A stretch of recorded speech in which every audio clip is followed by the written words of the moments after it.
Essa vontade veio muito cedo, no quarto ano do Fundamental 1, muito criança, acho que tinha uns 9 anos. E uma aula de história que eu assisti, eu pensei, eu quero ser igual essa professora. Era uma professora negra que parecia comigo, e ela era muito boa, muito articulada. Lembro que ela estava dando aula sobre algum tipo de revolta. E eu me encantei, me apaixonei e pensei, eu quero ser professora de história. Então sempre tive muita aptidão com a temática, né, com a ciência, com a história e nunca mudei de ideia, nunca mesmo. Fiz vestibular para outras coisas, passei em outros cursos, mas eu quis fazer história desde sempre.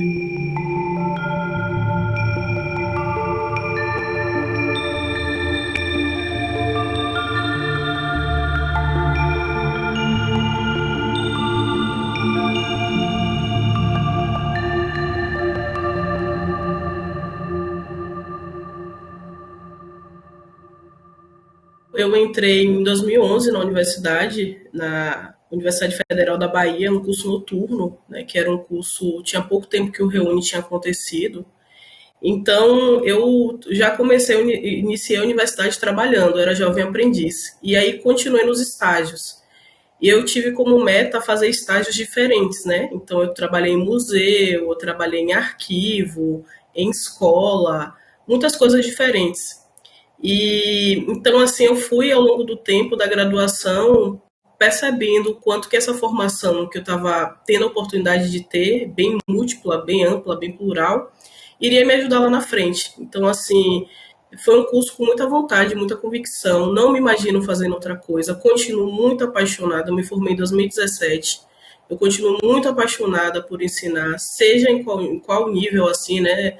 Fundamental, médio. No momento eu dou aula para o ensino superior, mas assim, sou apaixonada por dar aula, seja para quem for, onde for.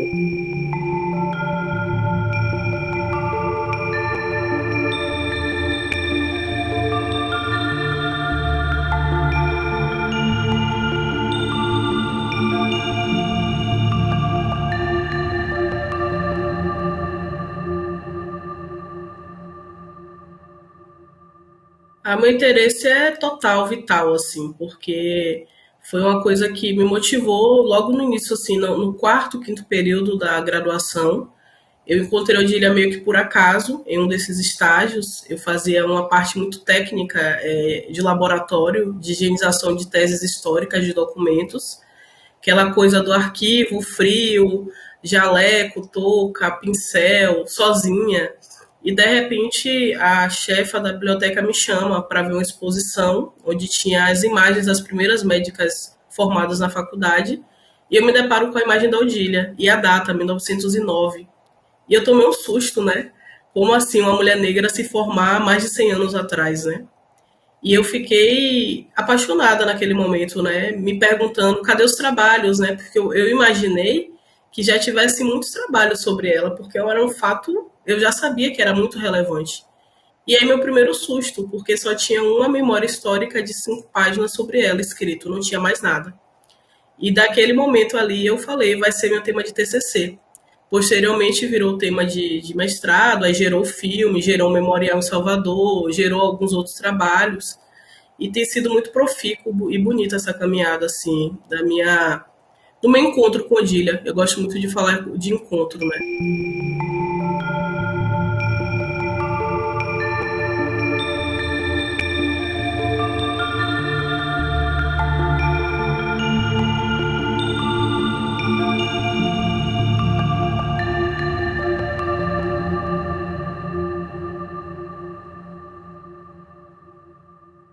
Dois marcadores que são muito importantes na história da Odília. Primeiro, né, ela ser mulher, uma mulher negra, né? Na verdade, não dá para desassociar, né?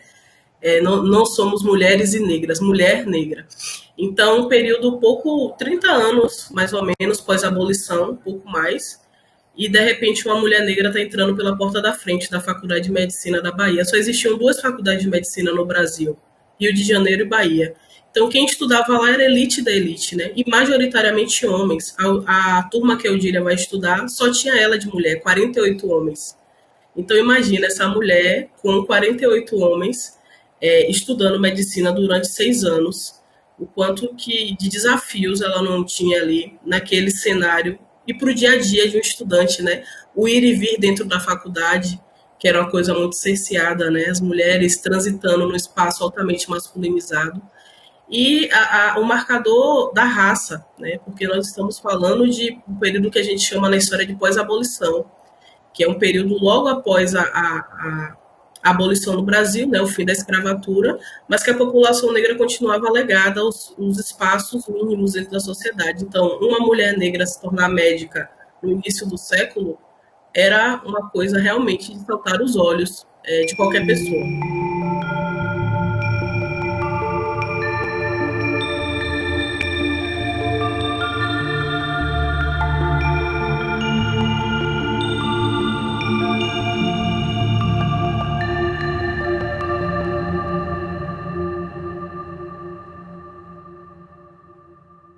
A coragem.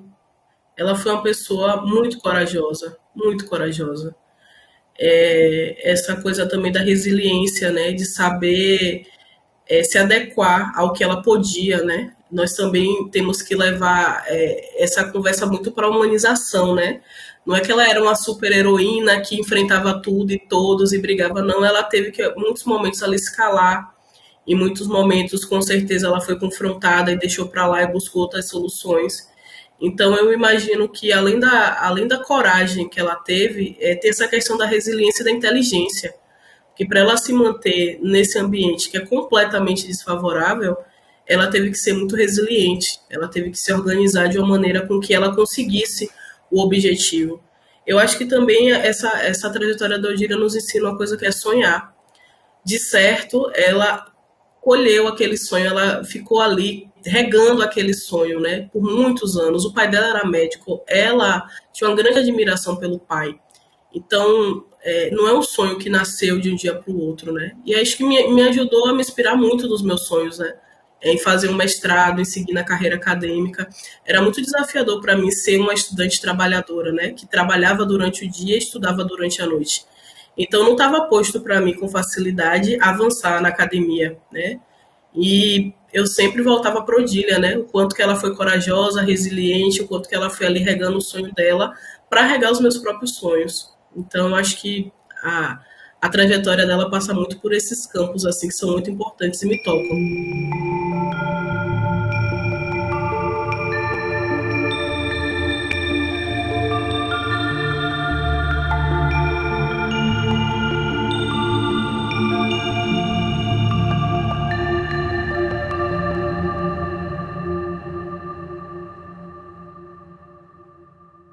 Tem várias nuances, né? Mas, inclusive, algumas dimensões são compartilhadas com outras pioneiras.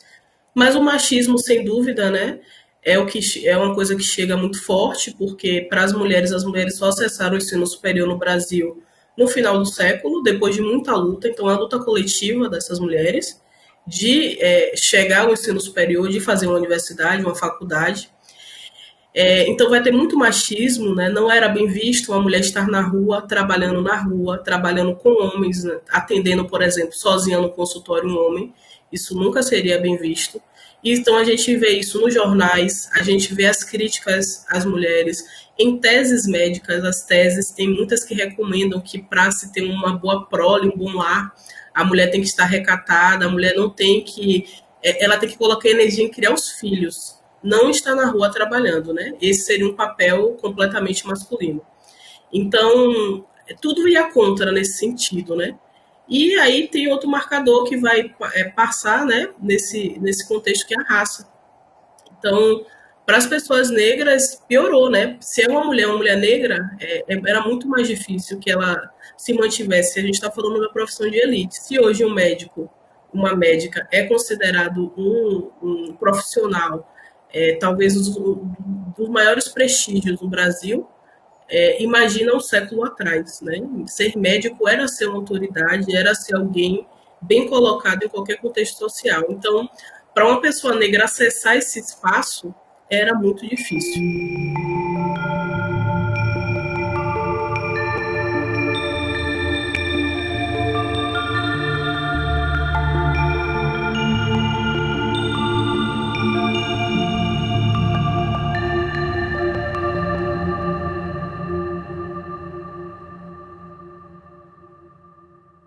Ah, sem dúvidas, porque voltar para a faculdade em que ela foi aluna, sentou nos bancos escolares e teve toda essa dimensão, né, esse contexto que era desfavorável, voltar para ser professora num local de autoridade era um outro desafio, né? Porque ela não tinha como saber como ela ia ser aceita nesse lugar.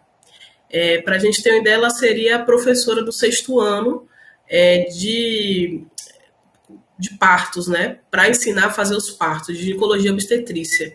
Então, ela estaria na prática, o nome correto é auxiliar de ensino, auxiliar de cadeira, que a faculdade reconhece como professora da prática.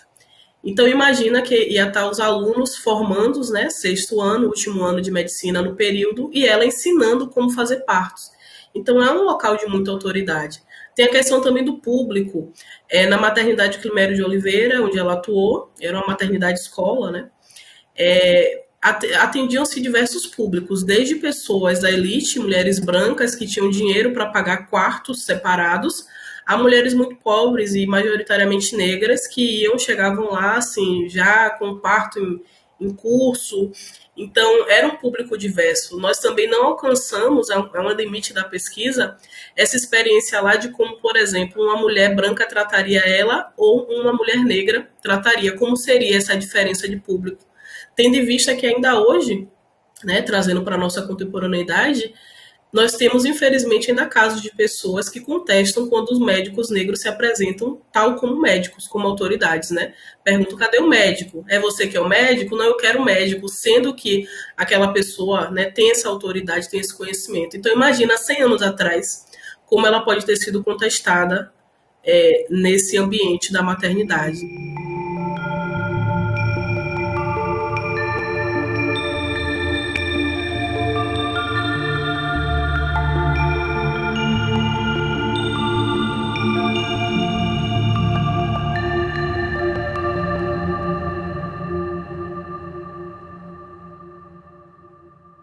Desafiadora, eu acho que é uma boa palavra, assim.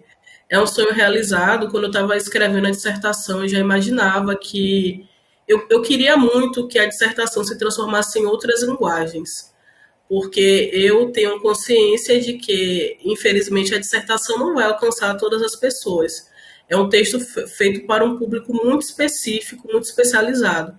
E eu ficava muito triste de imaginar que 177 páginas iam ficar depositados lá na biblioteca da UFBA sem ninguém ler e sem alcançar o lado de fora. Também tenho consciência de como a minha formação, eu sempre estudei em escola pública, fiz cursinho público, universidade pública, a minha formação foi paga por todas as pessoas que trabalham nesse país. E eu pensava como eu devolvo isso, como isso chega nas crianças, por exemplo. E aí o cinema sempre foi um sonho. Eu já trabalho em um projeto que mexe com filme e eu ficava pensando, né? Poxa, já pensou? Na minha cabeça não era nem da maneira com que foi, né? Eu pensava uma biografia mais clássica e tal. Sou completamente leiga, né? Sobre o cinema. E aí uma empresa descobriu, a Audília, tinha um projeto sobre ela para fazer um curta, um comercial, uma coisa do tipo. A pesquisadora que trabalhava achou a minha dissertação, leu, veio falar comigo e aí, na primeira reunião que a gente teve, eu fui para conhecer a possível diretora, que se tornou a diretora, Mariana Jaspe. E, assim, eu fui muito no intuito de pesquisadora, né? Eu achei que meu trabalho ia ser uma contribuição, que eles iam aproveitar a minha dissertação, que eu já tinha defendido, já tinha uns anos, 2 anos ou 3, se eu não me engano. Então, eu fui muito com uma coisa assim, eu vou dar uma contribuição técnica, né? Nunca imaginei aparecer, não tinha plano de aparecer, não quero fazer carreira, né, no cinema nem nada. Mas ali se constituiu, a diretora teve esse insight interessante, esse pensamento de, e se a gente trouxesse as duas trajetórias? E a gente foi montando ao longo de 8 meses a um ano esse projeto.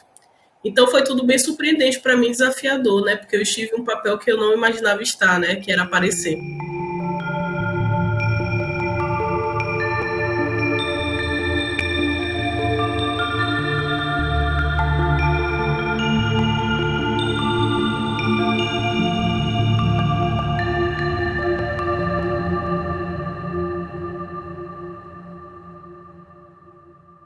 O documentário fala muito de encontros, né? De como a minha trajetória em alguns momentos tocam na trajetória da Odília e vice-versa. o caminho também que o pesquisador faz para que a pesquisa nasça, né? Porque parece que eu estou contando uma parte muito vitoriosa, né?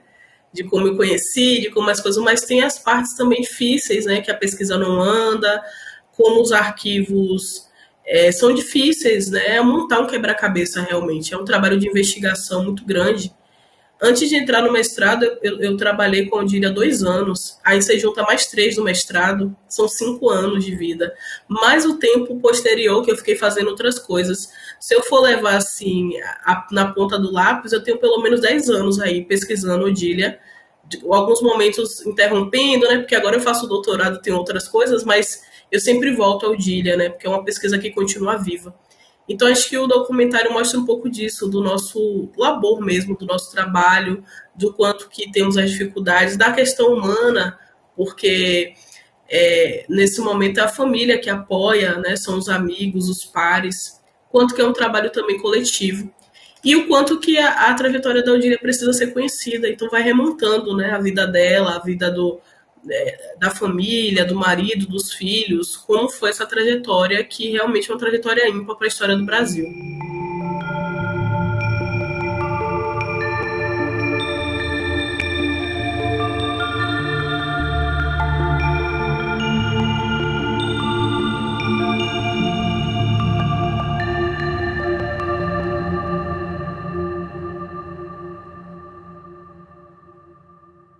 E encontrei diversas questões, assim, a dificuldade de achar a tese dela no início, foi meu primeiro desafio, que não sabia onde estava, só tinha até então uma versão dessa tese, então imagina, primeira médica negra do Brasil se some a tese, a gente não sabia nem o que ela escreveu.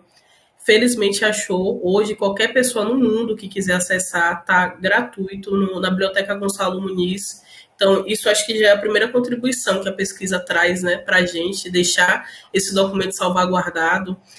Aí temos a questão dos jornais. Eu li 10 anos de jornais na cidade que ela morava, São Félix, Cachoeira, em Recôncavo da Bahia. Então tem essa questão também da tenacidade, do trabalho de formiguinha. Não é um trabalho glamouroso que a gente fica, né, só escrevendo e pensando. Tem muito esforço antes de sentar. Eu sempre falo isso para os meus alunos: escrever é a parte mais gostosa, porque a preparação para a escrita, o montar, né, juntar os argumentos através das fontes, é o mais difícil, né? É o mais laborioso e que a gente vai aprendendo no dia a dia e, assim, insistindo bastante, porque muitas vezes, quantas vezes eu viajei para a cidade dela e não achei nada, e voltei sem nada, não encontrava nada. Então, tem uma coisa ali também de resistência mental, de insistência, né, para que as coisas aconteçam. Felizmente deu certo.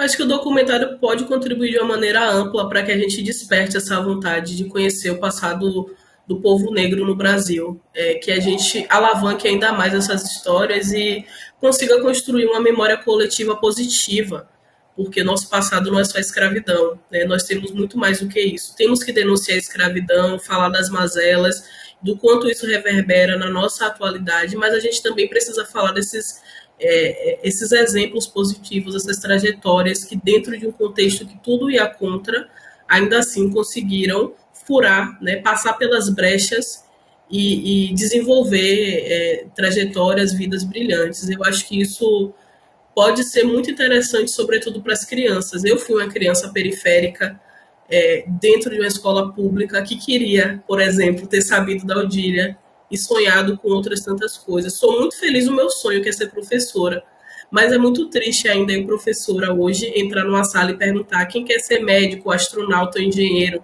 e as crianças negras não levantarem a mão falando disso, né? Então, é uma guinada na nossa autoestima também, né? No nosso desejo de sonhar com coisas grandes. Então, eu acho que a contribuição também está aí.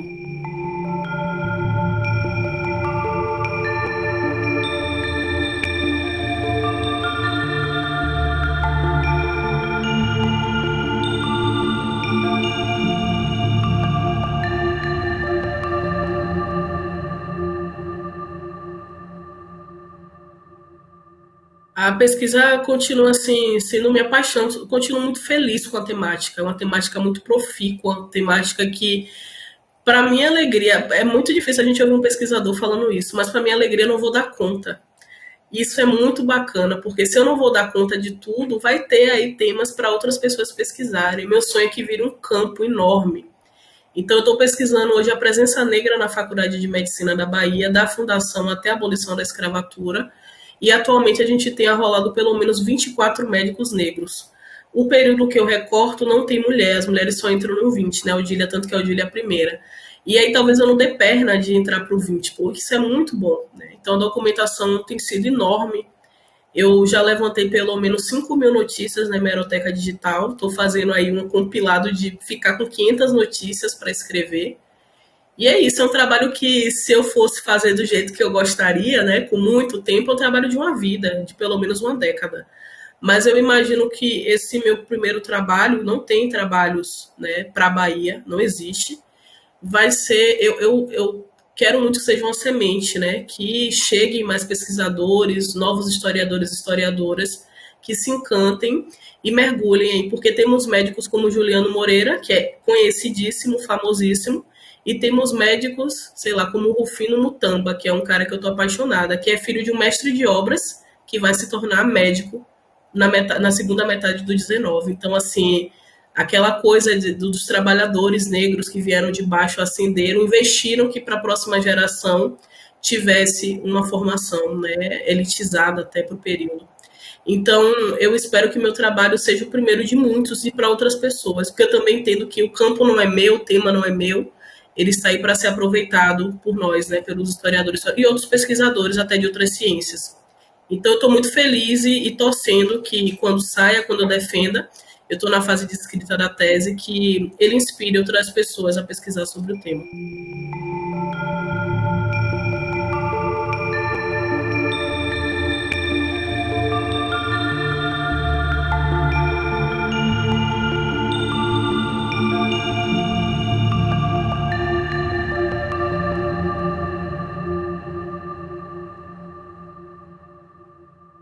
Ah, é muito interessante, porque é uma família que vai ter a medicina enquanto profissão de família. Se formos rememorar aí, o tio-avô da Maria Odília, o Matias Moreira Sampaio, ele inclusive é fundador da cadeira de obstetrícia. Ele é médico, aí vai para o pai dela, no caso o sobrinho dele, ela médica, o filho dela, o José Léo. Ele é uma figura importantíssima para mim na pesquisa, porque o tempo que eu estava iniciando, ele estava vivo. Eu fiz uma entrevista com ele, ele tinha 94 anos. Ele aparece no documentário, quando a gente gravou, ele estava vivo, com 101 anos, quase 102. E ele conta no documentário, inclusive, que ele queria fazer agronomia, porque a família tinha fazendas de cacau em Ilhéus. E a mãe dele chamou ele de canto e falou: Não, meu filho, seu irmão mais velho já é, seu irmão mais novo já é agrônomo, faça medicina, né? Já está fazendo agronomia, faça medicina, que é a profissão da família.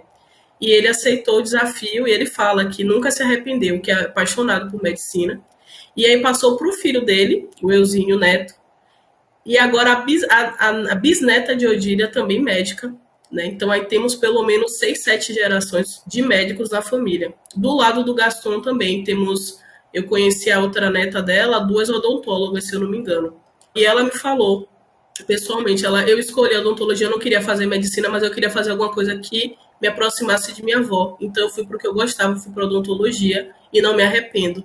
Então a família manteve esse legado da medicina e de alguma maneira quis honrar os outros, né? A Odília, o pai, o filho, a própria Odília, as netas, a avó, e mantiveram essa profissão na família. Eu imagino que eles devam manter aí por muito tempo esse legado da medicina, né? E mostra essa questão que vai para além do documento frio, né? Das coisas que a gente fica só na base teórica, vai muito para o humano, né? O quanto que talvez para eles manter a profissão seja uma maneira de manter um amor, né? Uma reciprocidade familiar.